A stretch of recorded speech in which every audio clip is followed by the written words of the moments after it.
أعوذ بالله من الشيطان الرجيم சபிக்கப்பட்ட ஷைத்தானை விட்டு அல்லாஹ்விடம் நான் பாதுகாப்பு தேடுகின்றேன்.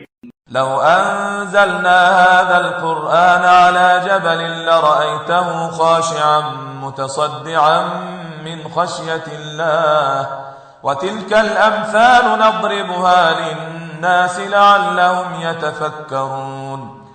நாம் இந்த குர்ஆனை ஏதேனும் ஒரு மலையின் மீது இறக்கியிருந்தால் அது பணிவுள்ளதாகவும் அல்லாஹுவின் அச்சத்தால் அது பிளந்து போவதாகவும் நீர் கண்டிருப்பீர். நாம் இந்த உதாரணங்களை மக்கள் முன் விளக்கி கூறுவது அவர்கள் தங்களின் நிலைமையை பற்றி சிந்திக்கட்டும் என்பதற்காகத்தான்.